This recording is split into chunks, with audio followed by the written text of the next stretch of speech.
세대란 말은 물론 우리가 쉽게 알기로는 아버지와 그 아들 간의 어떤 그런 간격, 보통 세대하면 40년을 말해요. 여러분과 목사님과는 세대 차이가 없는 거예요.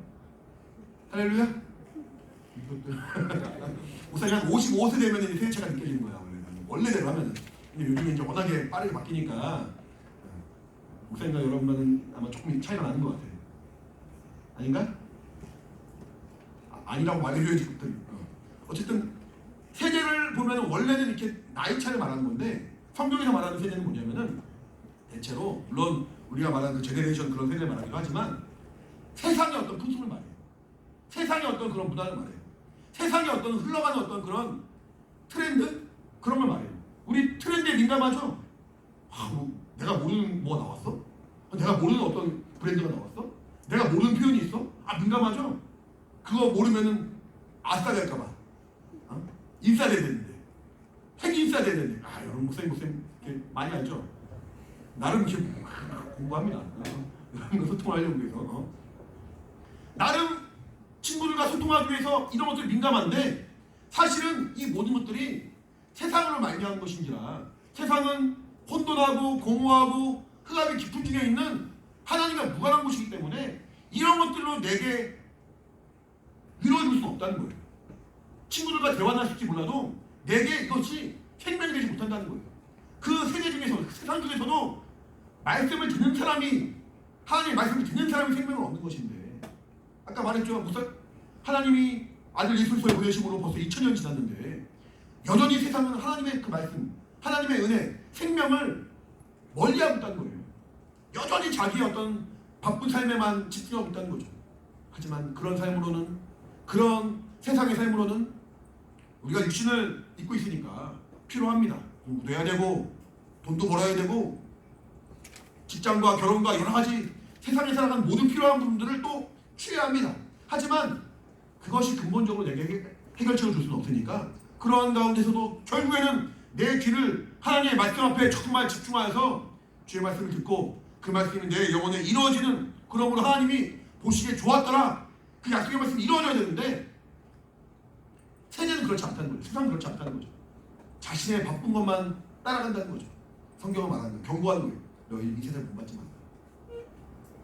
이 세상에 완전히 단절하고 의절하라는 말이 아니라 산에 들어가서 신앙생활만 하고 기도와 말씀만 하고 그러라는 것이 아니라 어쩔 수 없이 세상을 살아가는데 하지만 우리의 마음가짐은 그들을 본받는 것이 아니라는 거예요.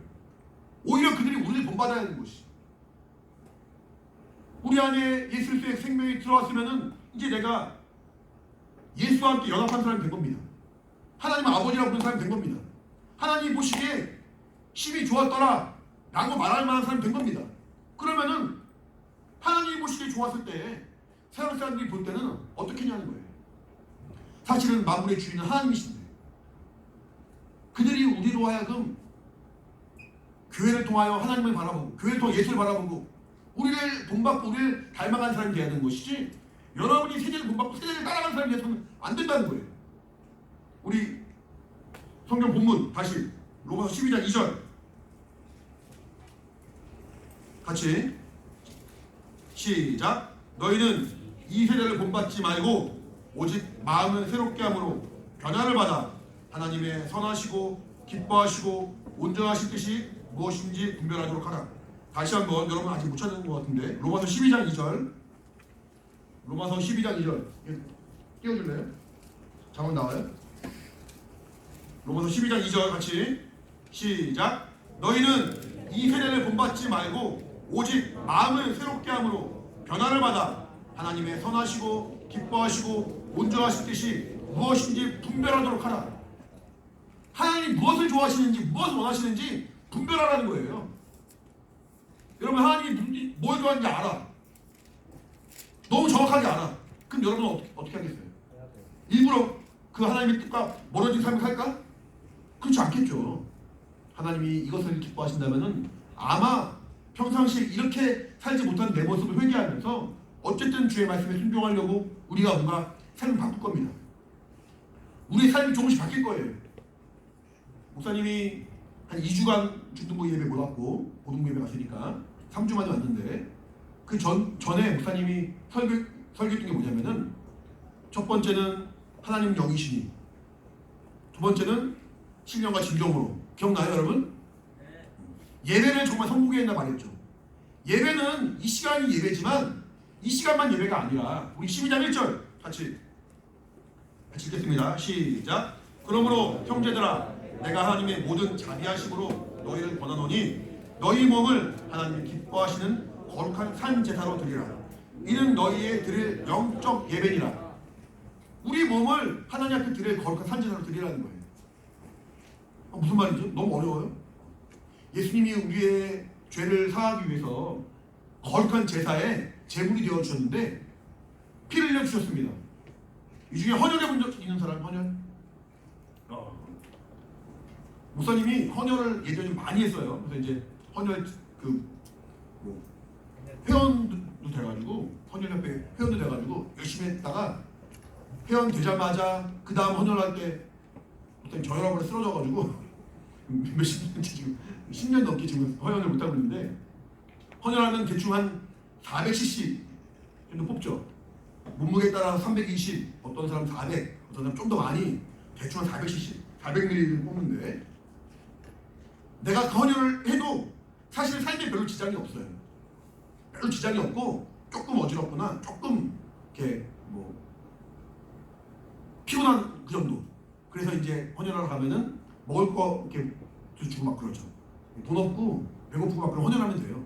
가면 이제 음료수 주고 초코파이 주고 어떤 데는 찌집이 영화권도 주고 막 그래요. 선생님도 이렇게 배고플 때 헌혈을 할까? 막 그래 본 적 있는데 별로 삶에 지장이 없어요. 헌혈해도 피를 뽑아도.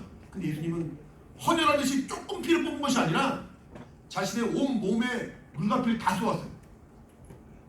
더 이상 물이 안 흐를 정도로, 더 이상 피가 안 흐를 정도로. 그만큼 그가 우리 영혼 살리기 위해서 자신의 모든 것을 다 포기하고 새롭게 산 길을 열어주셔서, 그래서 그가 산 제물이 되어주심으로 이제는 우리가 살았는데, 마찬가지로 그런 믿음, 그런 마음으로 우리가 나가지 않는다면 우리의 삶이 영적 예배가 되지 않는다는 거예요. 예배 성공하자 말합니다. 예배 성공한 것이 물론 주일날 예배 이 시간 승리야. 니들 의자 때문에 막 힘겨서 막 안 보이고 막 그런 거다. 이 시간도 참 중요하고 이 시간도 참 우리가 잘해야겠지만 일주일에 이 시간은 1시간밖에 안 되는데 이 시간이 많습니까? 남은 시간이 더 많습니까? 물론 이 시간이 더 중요할 수 있을지 몰라도 남은 시간도 우리가 승리해야 되는데, 그렇지? 정승리해야지. 승리해야 되는데 예배 시간마다 엎드려 있으면 어떻게 승리하겠어? 승리해야지. 우리 삶이 정말 영적 예배로 주 앞에 기억되고 하나님 보시기에 좋았더라 라는 말씀을 들으려면은 사실은 우리가 주님이 우리에게 어떻게 그 길을 열어주셨는지를 정말 분별한 자가 되어야 되고, 하나님의 선하시고 온전하시고 기뻐하신 뜻이 무엇인지 정말 분별하는 사람이 되어야 돼요. 그렇지 않으면 여전히 여러분은 세대를 쫓아가는 사람이 될 겁니다. 세대를 본받으려고 몸부림치는 사람이 될 겁니다. 하지만 우리의 삶이 정말 주님께서 기뻐하시는 삶이 되기 위하여 내가 정말 분별한 사람이 된다면 우리의 정말 모든 삶을 통해서 하나님이 정말 사귐을 갖는 영적 예배가 될 것이고, 세대가 오히려 여러분을 통해서 그 믿음을 배울 거예요. 우리 사랑하는 중등부 영혼들이 물론 전도도 해야 되겠고 영혼들에게 믿음의 본을 보여야겠지만, 여러분의 그 삶 자체가 세상의 친구들에게, 학원 친구들, 학교 친구들에게 정말 교회 다니는 사람은 뭔가 다르구나, 그런 믿음의 본이 되어서 여러분의 삶을 통해서 정말 하나님의 그 일들이 전파되고 증거되고 여러분을 통해서 정말 나도 예수 믿는 사람이 돼야지, 그런 사람이 돼야 되지 않겠습니까? 하나님 보시기에도 좋았더라, 많은 사람들이 보기에도 좋았더라, 내가 나를 보아도 물론 부끄럽죠, 연약하죠, 하지만 좋았더라라고 말할 만한 믿음의 정말 그런 간증이 있기를 예수님 축원합니다. 할렐루야. 우리가 이렇게 어려운 중에도 예배하는 이유가 뭐겠어요? 갈 데가 없으니까 왔습니까? 시간이 많으니까 왔습니까? 하나님이 살아계시기 때문에 왔고, 하나님의 그 은혜를 우리가 알기 때문에 왔고, 하나님의 그 은혜가 없이 살 수 없음을 우리가 알기 때문에 왔습니다. 그 믿음의 고백은 일주일에 1시간 끝나는 것이 아니라 우리 삶 가운데 늘 충만하다는 거예요. 우리 각각의 영혼이 우리의 몸을 거룩한 산재로 드려서 하나님의 사귐을 가요. 그러므로 영적 예배에 성공하는 여러분들을 예수님 축원합니다. 할렐루야. 우리 같이 찬양 하나 할 텐데 가사 준비됐나요? 준비됐을까요? 이것이 영원한 삶?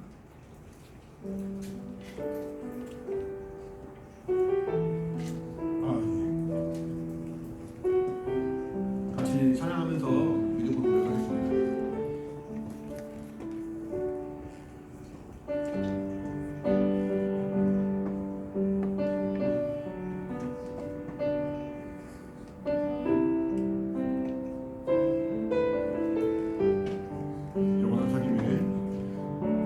영원한 사귐에 날 초대하시네. 주님을 누리며 사는 것, 날 지으신 대로, 날 부르신 대로 주님과 함께 걷는 삶.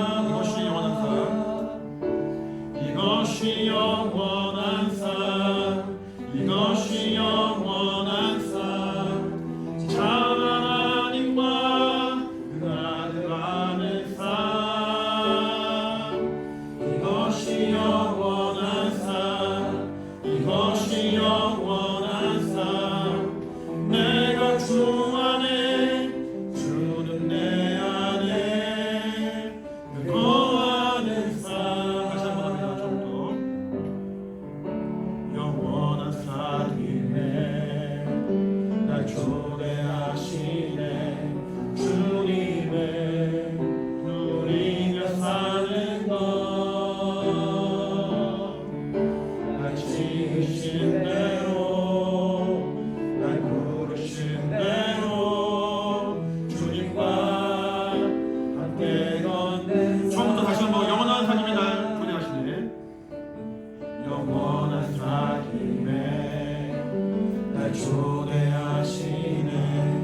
주님을 누리며 사는 것, 날 지으신 대로, 날 부르신 대로 주님과 함께 걷는 삶. 이것이 영원한 삶, 이것이 영원한 삶, 이것이 영원한 삶, 참 하나님과 그 아들 아는 삶. 이것이 영원한 삶, 이것이 영원한 삶. 내가 주 안에, 주는 내 안에 거하는. 이것이 영원한 삶, 이것이 영원한 삶, 이것이 영원한 삶, 참 하나님과 그 아들 아는 삶. 이것이 영원한 삶, 이것이 영원한 삶. 내가 주 안에, 주는 내 안에 늘 거하는 삶. 자, 같이 기도하겠습니다. 주님을 알아가는 것이 우리에게 영생의 길이고, 주님을 알아가는 것이 우리에게 기쁨이 됩니다. 하나님이 무엇을 원하시는지, 무엇을 기뻐하시는지, 하나님이 온전하시는지 무엇인지 분별하는 것이 우리의 삶을 주의 길로 인도해 줍니다. 같이 기도할 때 내가 더 주님을 사랑하게 하시고, 세상을 살아가는 동안에 정말 내가 주의 말씀에 귀를 기울인 자가 되어서 세대를 본받지 아니하고 주의 음성에 정말 믿음으로 순종한 자 되길 원하오니 성령으로 붙들어 주시고 내 정말 심령을 붙들어 주시옵소서. 이 혼돈하고 공허하고 정말 흑암이 깊은 이 음까지 사는 동안에도 정말 내가 주의 음성을 들을 수 있는, 주의 생명을 택할 수 있는 믿음의 순종을 있도록 도와주시옵소서. 같이 예수 한번 부르고 간절히 기도하겠습니다. 예수여, 하나님 아버지, 생명을 충만케 도와주시고 은혜를 충만케 도와주시고 주님을 더 깊이 사모할 수 있는 믿음의 사람으로 역사해 주시기 원하오니 함께하여 주시기 원합니다. 아버지 도와주시고 인도하여 주시옵소서. 참으로 세상을 살아가는 동안에 참으로 우리의 귀를 만족시키는 말씀에 아버지 귀를 드리는 것이 아니라 우리의 마음을 정말 위로하는 말에 아버지 우리가 정말 만족하는 것이 아니라 참으로 영이요 생명이신 주의 말씀 우리 영혼을 정말 아버지 위로하고 진실로 정말 주님께로 인도할 수 있는 오직 하나님의 생명의 말씀을 우리가 길을 그리게 도와주시고 하나님의 선하시고 온전하시고 기뻐하신 지 무엇이고 특별한 자가 되어서 그러므로 더욱더 주의 선에 거하는 믿음의 증거가 있기를 원하오니 하나님 아버지 도와주시고 인도하여 주시옵소서. 은혜와 생명을 함께 해주시기 원합니다. 더 주님을 사모하게 하시고 더 주 안에 거하는 믿음의 역사가 있기를 원하오니 하나님 아버지 함께 해주시기 원합니다. 이 세대를 본받지 아니하고 주의 말씀에 귀를 기름을 말미암아 하나님 우리 보실 때 힘이 좋았더라 참으로 하나님 그 시간은 우리의 삶에 되기를 원하오니 아버지 함께 하시고 아버지 인도하여 주시옵소서. 주의 성령을 충만토록 역사해 주시기 원하오니 우리 각 사람을 묶어주시고 은혜 가운데 인도해 주시기 원합니다. 그러므로 영적 예배에 성공하는 그러므로 우리 삶이 정말 구별된 삶을 사는 믿음의 생명이 있도록 주님이 함께 하시고 인도하여 주시옵소서. 함께하여 주시옵소서. 하나님 아버지 감사합니다. 우리에게 은혜를 주심으로 나의 살아가는 동안에 세상의 많은 사람들은 하나님을 알지 못하고 하나님을 만나지 못하는 그런 혼돈하고 공허하고 흑암이 깊은 음부 가운데 살아가지만 우리에게는 정말 그 귀를 열어서 주의 말씀을 듣게 하시고 세상을 본받지 아니하고 주의 말씀에 순종할 수 있는 믿음을 주심을 감사합니다. 우리 모두가 정말 이렇게 큰 은혜로 구원받았는데 우리만 구원받지 아니하고 또 다른 이들을 이 생명의 길로 하나님의 정말 그 은혜 가운데로 인도할 수 있는 우리의 삶이 되길 원하오니 그러므로 세대를 본받지 아니하고 오히려 세대가 우리를 본받을 수 있는 믿음의 정말 거룩한 결과가 충만할 수 있도록 인도하여 주시옵소서. 이를 위하여 정말 주님이 우리에게 정말 그 물가피를 다 쏟으심으로 그 몸을 거룩한 산제사로 드린 것처럼 우리도 우리 몸을 주 앞에 드림으로 말미암아 우리의 산제사 우리의 정말 산 믿음의 고백이 영적 예배로 이루어지는 정말 거룩한 역사 있도록 인도하여 주시옵소서. 이 시간에 예배에 성공하고 또 정말 주의 말씀대로 순종하고자 결단한 영혼들마다 우리 삶 가운데서도 정말 일하신 놀라운 증거가 있어서 우리 삶이 영적인 예배가 될 수 있도록 주님 인도하여 주시옵소서. 하나님 기뻐하시는 복받은 삶이 될 수 있도록 우리 모두를 기억하시고 인도하여 주시옵소서. 감사합니다. 예수 이름으로 기도합니다. 응답 없죠? 충격이네? 없죠? 축도가 마칩니다. 이제는 우리 주 예수 그리스도의 은혜와 하나님 아버지 크신 사랑과 성령의 감동하신 역사하심이 함께 예배한 우리 모든 사랑하는 영혼들 또 말씀 듣는 가운데 다시 한번 자신을 돌아보고 하나님의 뜻이 무엇인지 하나님의 선하시고 온전하시고 기뻐하신 뜻이 무엇인지 정말 분별하려고 몸부림치며 고민하며 다시 한번 결단하는 우리 사랑하는 모든 영혼과 가정과 환경 가운데 이제부터 영원히 함께 있을지어다.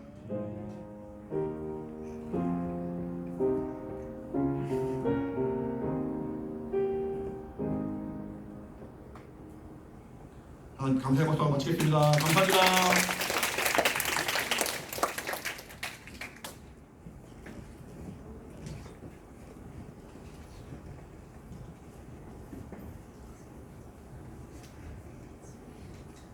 우리 마태복음 15장 오늘 한 장만 읽겠습니다. 당분간은 아직 새 친구 영접을 하지는 않지만 여러분들 친구 전도에 와도 돼요. 전도에 와도 되는 게 아니라 전도에 오셔야 해요. 아셨죠? 자, 마태복음 15장 먼저 선생님이 읽고 21절부터 28절까지만 같이 합독을 하겠습니다. 15장 그때 바리새인과 서기관들이 예루살렘으로부터 예수께 나와 가로되 당신의 제자들이 어찌하여 장로들의 유전을 범하나이까? 떡 먹을 때 손을 씻지 아니하나이다. 대답하여 가라사대 너희는 어찌하여 너희 유전으로 하나님의 계명을 범하느뇨? 하나님이 이르셨을 때 내 부모를 공경하라 하시고 또 아기나 어미로 회방하는 자는 반드시 죽으리라 하셨거늘 너희는 가로되 누구든지 아기에게나 어미에게 말하기를 내가 드려 유익하게 할 것이 하나님께 드림이 되었다고 하기만 하면 그 부모를 공경할 것이 없다 하여 너희 유전으로 하나님의 말씀을 폐하는도다. 외식하는 자들아 이사야가 너희에게 대하여 잘 예언하였도다. 이랬으되 이 백성이 입술로는 나를 존경하되 마음은 내게서 멀도다. 사람의 계명으로 교훈을 삼아 가르치니 나를 헛되이 경배하는도다 하였느니라 하시고 무리를 불러 이르시되 듣고 깨달으라. 입에 들어가는 것이 사람을 더럽게 하는 것이 아니라 입에서 나오는 그것이 사람을 더럽게 하는 것이니라. 이에 제자들이 나와 가로되 바리새인들이 이 말씀을 듣고 걸림이 된 줄 아시나이까? 예수께서 대답하여 가라사대 심은 것마다 내 천부께서 심으시지 않은 것은 뽑힐 것이니 그냥 두어라. 저희는 소경이 되어 소경을 인도하는 자로다. 만일 소경이 소경을 인도하면 둘이 다 구덩이에 빠지리라 하신대 베드로가 대답하여 가로되 이 비유를 우리에게 설명하여 주옵소서. 예수께서 가라사대 너희도 아직까지 깨달음이 없느냐. 입으로 들어가는 모든 것은 배로 들어가서 뒤로 내어 버려지는 줄을 알지 못하느냐. 입에서 나오는 것들은 마음에서 나오나니 이것이야말로 사람을 더럽게 하는 것이니라. 마음에서 나오는 것은 악한 생각과 살인과 간음과 음란과 도적질과 거짓 증거와 해방이니 이런 것들이 사람을 더럽게 하는 것이요 씻지 않은 손으로 먹는 것은 사람을 더럽게 하지 못하느니라. 28절까지 합독합시다. 예수께서 거기서 나가사 두로와 시돈 지방으로 들어가시니 가나안 여자 하나가 그 지역에서 나와서 소리질러 가로되 주 다윗의 자손이여 나를 불쌍히 여기소서. 내 딸이 흉악히 귀신 들렸나이다 하되 예수는 한 말씀도 대답지 아니하시니 제자들이 와서 청하여 말하되 그 여자가 우리 뒤에서 소리를 지르오니 보내소서. 예수께서 대답하여 가라사대 나는 이스라엘 집에 잃어버린 양 외에는 다른 데로 보내심을 받지 아니하였노라 하신대 여자가 와서 예수께 절하며 가로되 주여 저를 도우소서. 대답하여 가라사대 자녀의 떡을 취하여 개들에게 던짐이 마땅치 아니하니라. 여자가 가로되 주여 올소이다마는 개들도 제 주인의 상에서 떨어지는 부스러기를 먹나이다 하니 이에 예수께서 대답하여 가라사대 여자야 내 믿음이 크도다. 내 소원대로 되리라 하시니 그 시로부터 그의 딸이 나으니라. 예수께서 거기서 떠나사 갈릴리 호숫가에 이르러 산에 올라가 거기 앉으시니 큰 무리가 절뚝발이와 불구자와 소경과 벙어리와 기타 여럿을 데리고 와서 예수의 발 앞에 두매 고쳐주시니 벙어리가 말하고 불구자가 건전하고 절뚝발이가 걸으며 소경이 보는 것을 무리가 보고 기이 여겨 이스라엘의 하나님께 영광을 돌리니라. 예수께서 제자들을 불러 가라사대 내가 무리를 불쌍히 여기노라. 저희가 나와 함께 있은지 이미 사흘임에 먹을 것이 없도다. 길에서 기진할까 하여 굶겨 보내지 못하겠노라. 제자들이 가로되 광야에 있어 우리가 어디서 이런 무리의 배부를 만큼 떡을 얻으리이까. 예수께서 가라사대 너희에게 떡이 몇 개나 있느냐. 가로되 7개와 작은 생선 2마리가 있나이다 하거늘 예수께서 무리를 명하사 땅에 앉게 하시고 떡 7개와 그 생선을 가지사 축사하시고 떼어 제자들에게 주시니 제자들이 무리에게 주매 다 배불리 먹고 남은 조각을 7 광주리에 차게 거두었으며 먹은 자는 여자와 아이 외에 4,000명이었더라. 예수께서 무리를 흩어 보내시고 배에 오르사 마가단 지경에 가시니라. 아멘.